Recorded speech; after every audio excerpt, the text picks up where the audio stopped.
Hai teman, sekarang gua sedikit ingin membahas tentang Madura. Kalau kita berbicara tentang Madura, sebenarnya buku sejarah pertama kali yang ditulis di Madura mengenai Sumenep oleh Wardi Sastra pada tahun 1921. Nama bukunya itu Babat Sumenep. Ini adalah merupakan buku pertama yang ditulis oleh yang ditulis tentang Madura gitu. Walaupun penulisnya bukan pribumi ya. Yang Wardi Sastra ini bukan orang Madura. Kalau pribumi sendiri yang menulis tentang Madura itu adalah mantan Bupati Pamekasan. Namanya Dr. Andes Zainal Fathah atau yang biasa dikenal dengan Raden Tumenggung Ari Notodikosomo pada tahun 1951. Bagus ya, mantan bupati bisa mengeluarkan buku. Berarti bukan cuma politikus, tapi juga intelektualnya jalan. Dan ini sebenarnya yang bagus untuk sosok pemerintah.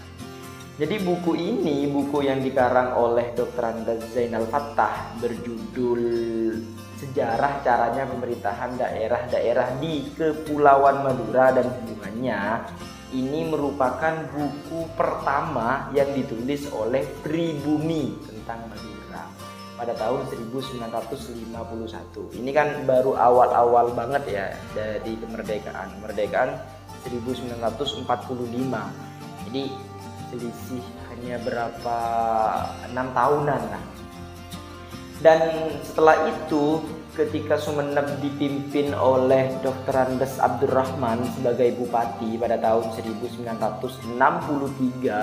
sampai 1974, ini ada 2 buku tentang Madura. Pertama, buku yang berjudul Sejarah Madura Selayang Pandang meliputi Kabupaten Sumenep, Pamekasan, Sampang, dan Bangkalan yang ditulis atau dikeluarkan pada tahun 1971. Ini pengarangnya Dr. Andes Abdurrahman. Dengan pengarang yang sama, Dr. Andes Abdurrahman juga mengeluarkan buku pada tahun 1973 yang berjudul Peran Madura Menuju Puncak Kebesaran Kerajaan Majapahit pada tahun 1973. Jadi itulah sudah bermunculan buku-buku yang berjudul atau buku-buku yang membahas tentang Madura. Kalau buku pertama tadi yang saya katakan Babat Sumenep karangan Wardi Sastra, ini masih berbau istana sentris. Jadi masih membahas tentang istana, jadi tidak menyinggung sejarah berasalnya Madura atau terbentuknya Madura, sejarah kerajaan rakyat Madura, perjuangannya mungkin tidak begitu menyentuh pada itu. Ya masih berbau istana sentris lah, dan tulisannya pun juga masih hana caraka karena ya khas lah pada tulisan-tulisan waktu itu, memang masih berbau hana caraka. Kalau buku karangannya Dr. Andes Zainal Fathah terus Dr. Andes Abdurrahman, ini memang sudah sudah bisalah dikonsumsi orang Madura, bahasanya sudah pakai bahasa Indonesia. Dan sejak itulah banyak buletin-buletin atau kayak terbitan-terbitan lokal yang membahas tentang sejarah Madura. Jadi kalau berbicara buku pertama yang dikarang oleh Madura, seperti apa yang saya sampaikan tadi. Sebenarnya yang ingin saya bicarakan tentang asal terbentuknya Madura. Madura ini menurut sumber ini satu dengan Pulau Jawa dulunya ya. Dan sehingga terjadi orogenesis atau naik turunnya daratan sehingga terbentuknya lah Pulau Madura atau terbentuknya Selat Madura sehingga terciptanya Madura dan Surabaya yang terpisah. Nah, ada sejarahnya juga. Sebenarnya kalau berbicara tentang sejarah Madura atau sejarah terbentuknya Pulau Madura, ini sudah banyak diulas di masa Kerajaan Majapahit.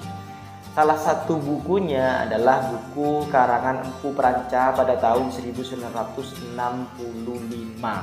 Nama bukunya itu Kakawin Negara Kratagama. Itu nama bukunya, Kakawin Negara Kratagama. Buku ini sebenarnya membahas tentang sejarah perjalanan dari kerajaan Sri Rajasa Negara, ya, Sri Rajasa Negara pada tahun 1959. Jadi buku itu membahas tentang perjalanan dari sang raja. Kalau kalian kalau lu ada yang nggak tahu tentang siapa sih Sri Rajasa Negara, itu ya Hayam Wuruk, ya pasti tahu ya kalian, itu Hayam Wuruk pasti tahu. Dan di dalam buku itu disebutkan Madura ini sebenarnya memang satu dengan Pulau Jawa, namun terpisah karena adanya kenaikan dari daratan itu sendiri. Jadi sudah membentuk pulau gitu. Dan ada sebuah peristiwa yang mengatakan pernah terjadi letusan Gunung Merapi yang sangat dahsyat. Ini menyebabkan terbentuknya Pulau Madura. Ini salah satu teori juga sih. Dan pada waktu itu memang dikatakan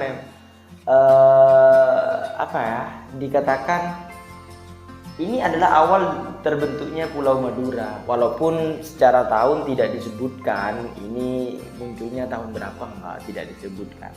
Tapi menurut sumber sih tahun 1929. Ini selaras dengan apa yang disampaikan oleh Dr. Andas Zainal Fattah, mantan Bupati Makassar tadi, yang mengarang buku Sejarah Caranya Pemerintahan Daerah-Daerah di Kepulauan Madura dan Hubungannya tadi. Namun ternyata teori peletusan dahsyat Gunung Merapi yang terjadi 929 Masehi ini ditentang oleh teolog Belanda. Katanya peristiwa itu bukan menyebabkan terbentuknya Pulau Madura, melainkan peristiwa itu adalah masa di mana perpindahan dari ibu kota Mataram dari Jawa Tengah ke Jawa Timur. Jadi tidak menyinggung tentang terbentuknya Pulau Madura pada tahun 1929. Gitu. Kita kembali pada buku karangan Empu Pranca, Kakawin Negara Kratagama. Itu menyebutkan bahwa Pulau Madura ini memang satu dan terpisah pada tahun Saka 142 atau kalau tahun Masehi sekitar tahun 202 itulah 202 Masehi. Jadi itu yang mengatakan bahwa itulah terbentuknya terpisahnya Pulau Madura dan Pulau Jawa gitu. Ya kalau terpisah atau satu terpisah ini memang hal yang wajar ya, karena pada waktu itu kalau kita berbicara tentang geografi ada satu masa yang disebut tersier. Tersier ini masa ketiga dari masa bumi ini, di mana dari masa tersier ini nantinya sudah mulai dihidupi manusia dan punahnya dinosaurus. Jadi hawa atmosfer ini sudah bisa untuk dibuat tempat tinggal dari manusia. Dan pada masa tersier akhir ini muncullah manusia-manusia begitu. Dan pada waktu itu juga terjadilah yang namanya orogenesa atau perkembangan dari perubahan dari lempeng-lempeng bumi akibat perubahan dari bentuk bumi akibat dari perubahan dari lempeng-lempeng. Ya seperti itulah kira-kira.